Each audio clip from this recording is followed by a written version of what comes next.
Welcome to RB Cronin Games. I'm Robin. Sorry for the darkness. It's night, so that and the light's a bit easier. My eyes went slower.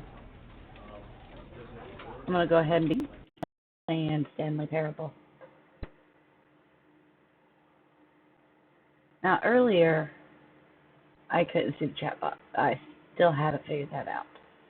But at least now I can hear the audio on the game, which is a good thing.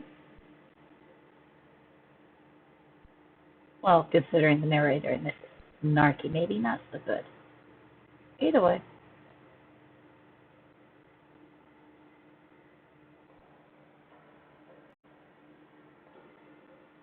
Apparently, oh, there it goes.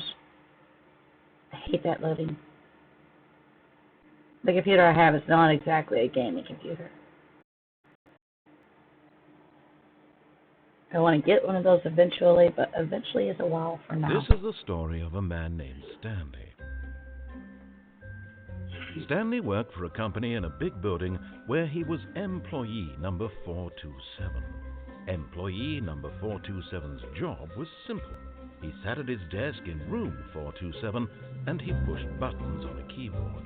Orders through a monitor on his desk, telling him what buttons to push, how long to push them, and in what order.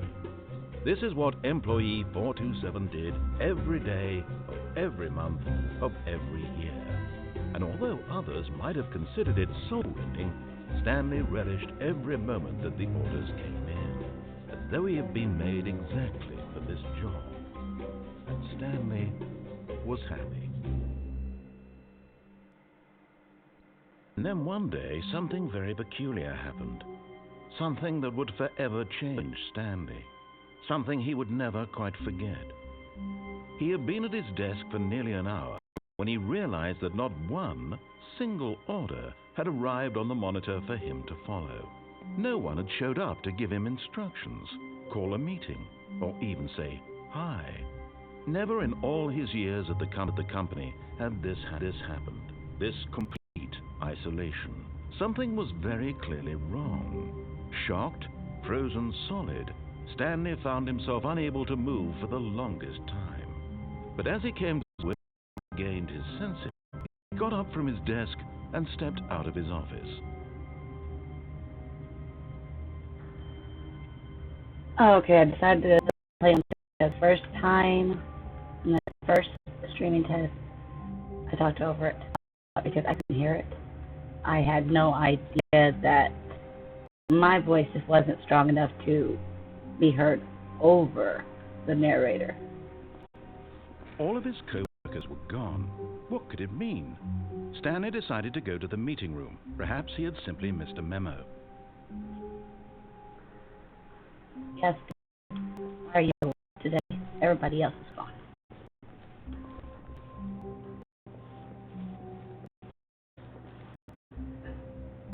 Room 420. I was there earlier. Long talk.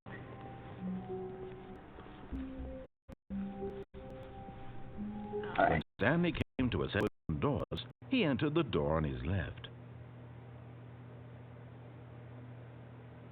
I entered the door on the left earlier. I'm going to go on the right this time. This is the correct way to the meeting, and Stanley knew it perfectly well.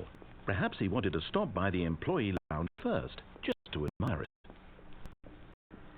Ah, yes, truly a room worth admiring. It had really been worth the detour after all, just to spend a few moments here in this beautifully constructed room.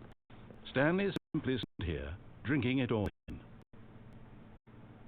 I drank it in. Goodbye. Now. But eager to get back to business, Stanley took the first open door on his left. All these doors, for the most part, will swing shut behind you. There are a few things you can interact with, which I'll be doing later. Ooh. Ooh. I don't remember taking a choice. Stanley was so in directions, it's incredible he wasn't 5 years ago. Leave me alone, voice. I'm just at blueprint. Take it. See what's out here. Come on, Stanley.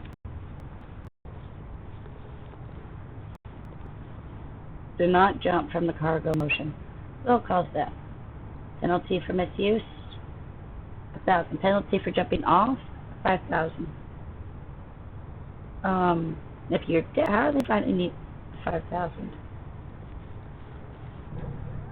Look, Stanley, perhaps we've gotten off on the wrong foot here. I'm not your enemy, really, I'm not. I realize that investing your trust in someone else can be difficult, but the fact is that the story has been about nothing but you all this time.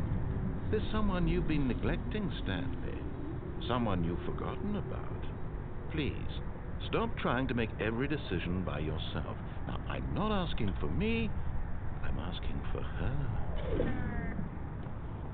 Her This who? is it, Stanley. Your chance to redeem yourself, to put your work aside, to let her back into your life. She's been waiting. Who her? Come on, narrator. You can't just start saying stuff like that and not follow through.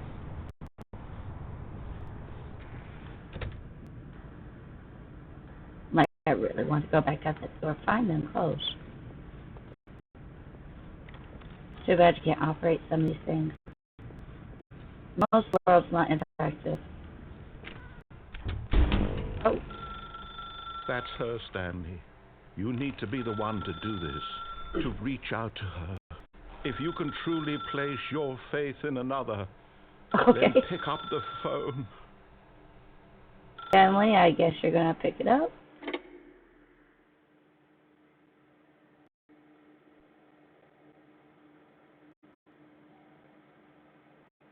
Stanley, is that you? Hold on, sweetie. Sorry to keep you waiting. I'm just pulling the bread out of the oven. All right. Okay, there we go. All right, now, I want you to come in and tell me all about your day. Hey. Oh, come on. Did you actually think you had a loving wife who'd want to commit their life to you? The point here, Stanley. I'm trying to get you to see something. Yeah, make Come me inside. uncomfortable. Let me show you what's really going on here. Whoa, he's made me very. Okay. This is a very sad death of a man named Stanley.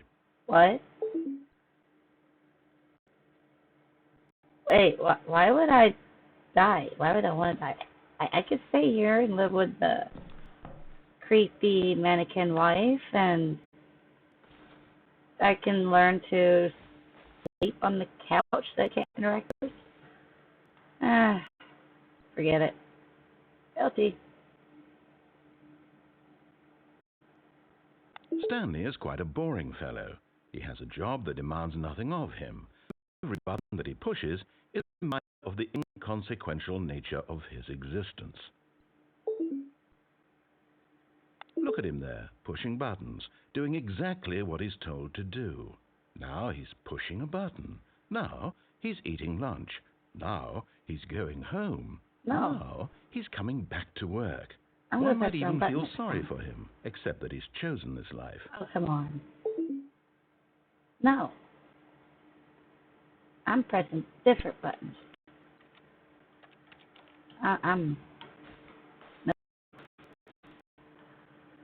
Am I? Oh, I can duck. Nice. I don't wanna... Fine. But in his mind, he can go on fantastic adventures. From behind his desk, Stanley did wild expeditions into the unknown, fantastic discoveries of new lands. It was wonderful. Each day that he returned to work was a reminder that none of it would ever happen to him. We're gonna watch TV because it never lets me do anything I want. And so he began to fantasize about his own job. First, he imagined that one day while at work, he stepped up from his desk to realize that all his boss, everyone in the building, had suddenly vanished off the face of the earth. The thought excited him terribly. Okay. So he went further. He imagined that he came to two open doors and that he could go either. At last, choice. It barely even mattered what lay at each door. The mere thought that his decisions would mean something was almost too wonderful to behold. You're really just. I have no words, narrator. Through this fantasy world, he began to fill it with many possible paths and destinations. Down one path lay an enormous round room with monitors and mind controls. And down another was a yellow line in many directions. And down another was a game with a baby. And he called it the Stanley Parable. Okay. My non-existent kids. It was such a wonderful fantasy. So Ted, he relived it again, and then again, and again, over and over, that it would never end, that he might always feel this free. Surely down a new path, mustn't there be? Perhaps if he played just one more time.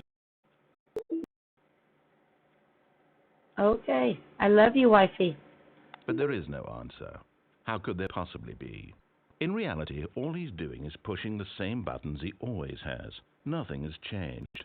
The longer he spends here, the more invested he gets, or he forgets which life is the real one. Okay, this is creepy. And I'm trying to tell him this, that in this world he can never be anything but an observer, that as long as he remains here, he slowly kills himself. But he won't listen to me. He won't stop.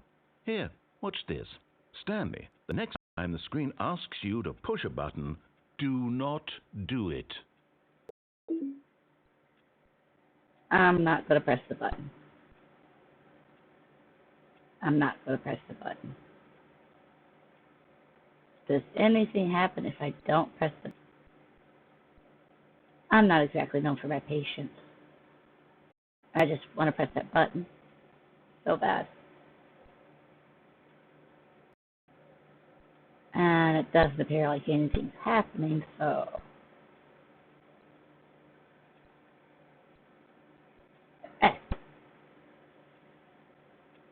Not like you're nice all the time, snarky narrator. Does not hear me?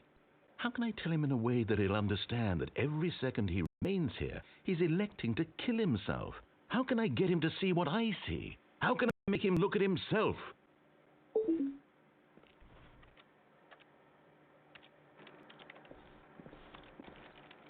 Question nothing. Can I press anything else? Yeah, still no. I suppose I can't, not in the way I want him to. But I don't make the rules. I simply play to my intended purpose, the same as Stanley. We're not so different, I suppose. I'll try once more to convey all this to him. I'm compelled to. I must. Perhaps, well, maybe this time he'll see. Maybe this time. Okay. And I tried again, and Stanley pushed a button. And I tried again, and Stanley pushed a button. And I... What? What? Did I die? Did I actually die? Poor Stanley.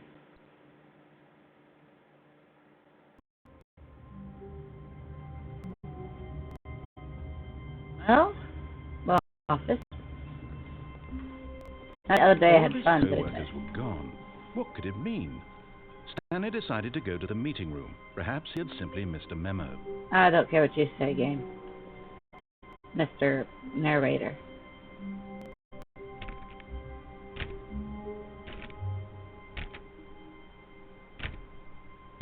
There's a chief for doing this 5 times. I can't remember how to trigger it.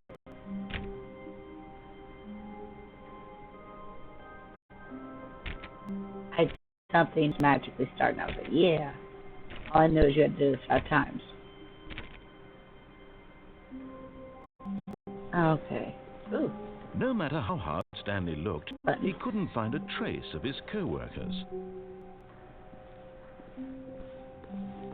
I'm gonna go press buttons.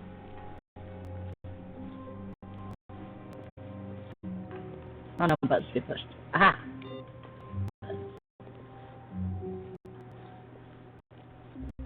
Ooh, awaiting input.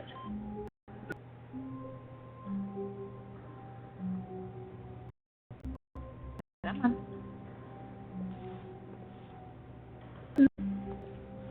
No idea what it does. What about you? I can shut up on the desk. Walk up there anyways. Yay. Alright. It's just so empty.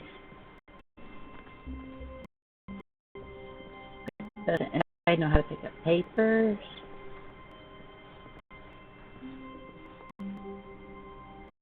Some of this stuff's weird. When Stanley came to a set of 2 open doors, he entered the door on his left.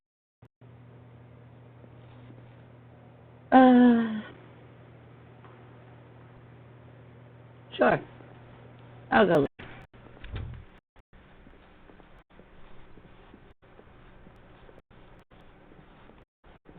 Yet there was not a single person here either. Feeling a wave of disbelief, Stanley decided to go up to his boss's office, hoping he might find an answer there.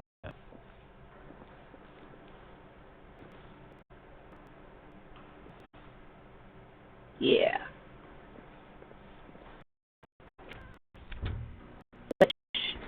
I decided to go ahead and show the broom closet. Stanley stepped into the broom closet, so he turned around It's cute. back on track.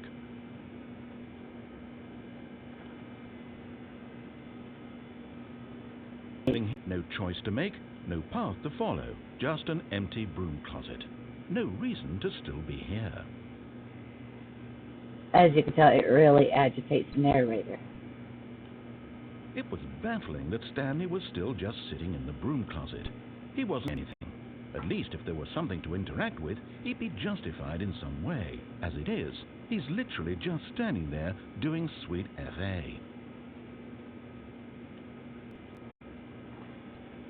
I'm just going to continue. Are you really still in the broom closet? Sitting around doing nothing? Why? Because Please I want offer to. me some explanation here. I'm Because it bugs you. You do realize there's no choice or anything in here, right? If I'd only walked past the broom closet, at least you would have had a reason for exploring it to find out. But it didn't even occur to me because literally this closet is of absolutely no significance to the story whatsoever. I never would have thought to mention it. Maybe to you this is somehow a branching path. Maybe when you go talk about this with your friend, you'll say, "Oh, did you get the broom closet ending? The broom closet ending was my favorite." And your friend is concerning. They probably would. Stanley was fat and ugly and really, really stupid. He probably only got the job because of a family connection. That's how stupid he is. Oh That my with God. drug money. Also, Stanley is addicted to drugs and hookers. I completely forgot that part. Wow. Well, I've got a very definite conclusion about what's going on right now. You're dead. You got to this broom closet, explored it a bit, and were just about to leave because there's nothing here, when a physical malady of some sort shut down your central nervous system and you collapsed on the keyboard. Yes. In a situation like this, the responsible thing is to alert someone nearby so as to ensure that your body is taken care of before it begins to decompose. Hello? Anyone who happens to be nearby? The person at this computer is dead. He or she has fallen prey to any number of your countless human physiological vulnerabilities. It's indicative of the long-term sustainability. Please remove their corpse from the area and instruct another human to take their place at the computer, making sure they understand basic first-person video game mechanics and filling them in on the history of narrative tropes in video gaming, so that the irony and insightful commentary of this game is not lost on them. All right. When you've done that, just step out into the hallway. I had completely forgot how funny his nice little rant is. Ah, second player. It's good to have you on board. I guarantee you can't do any worse than the person who came before you. Sure I Coming can. to a staircase, Stanley walked upstairs to his boss's office. Might as well. But I could. What else is in here anyway? Ooh. Apparently not. No here too? Y'all terrible. Stepping into his manager's office, Stanley was once again stunned to discover not an indication of any human life. Shocked, unraveled, Stanley wondered in disbelief who orchestrated this. What dark secret was being held from him? What he could not have known was that the keypad behind the boss's desk guarded the terrible truth that his boss had been keeping from him. And so the boss had assigned it an extra secret PIN number, 2845. But of course, Stanley couldn't possibly have known this. Yet incredibly, by simply pushing random buttons on the keypad, Stanley happened to input the correct code by sheer luck. Amazing. He stepped into the newly opened passageway. Weird. How could somebody not notice this on the blueprint? I never saw that earlier. Ride my elevator down though, and go to another loading screen.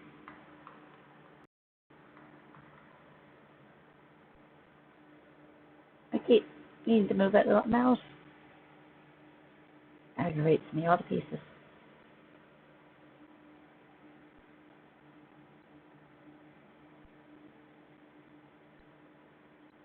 Descending deeper into the building, Stanley realized he felt a bit peculiar. It was a stirring of emotion in his chest, as though he felt more free to think for himself, to question the nature of his job. Why did he feel this now, when for years it had never occurred to him? This question would not go unanswered for long.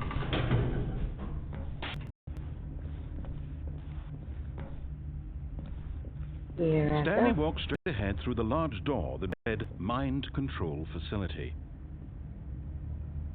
Okay, mind control facility or escape.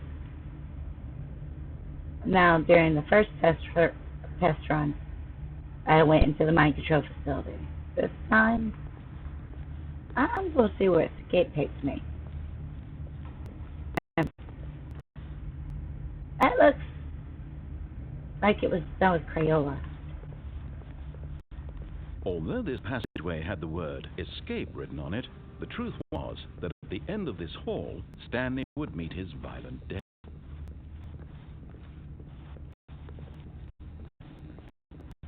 The door behind him was not shut. Stanley still had every opportunity to turn around and get back on track. I don't want to turn around. Stanley was making a conscious, concerted effort to walk forward and willingly confront his death. I don't believe I'll be killed. Not again.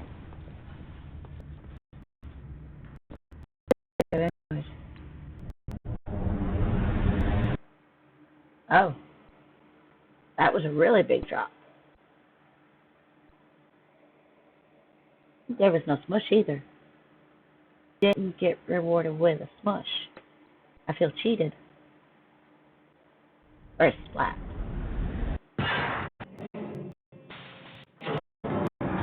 Was painful.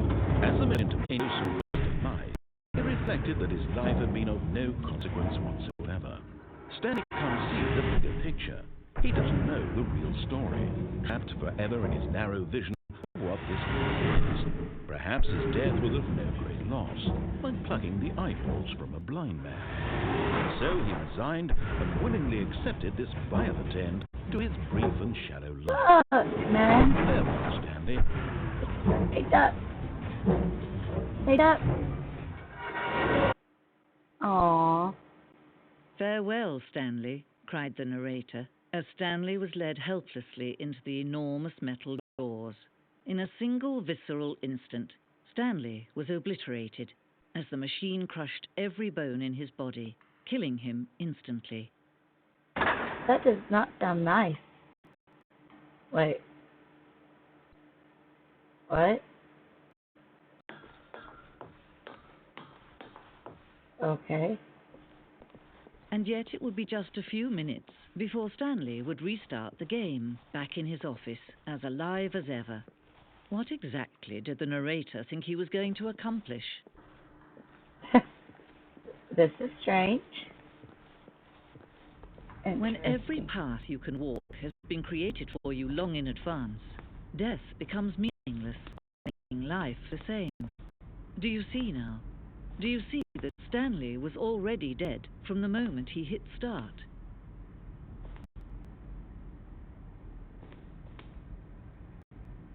Oh, these are really pretty pictures and stuff.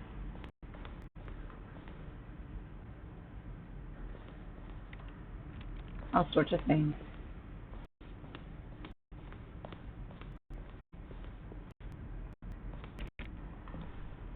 No, doors want to work on.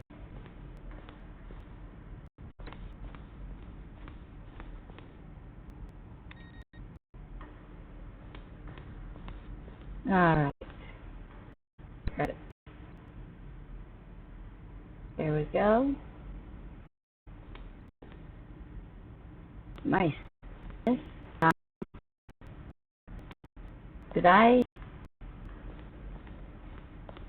How they wish to be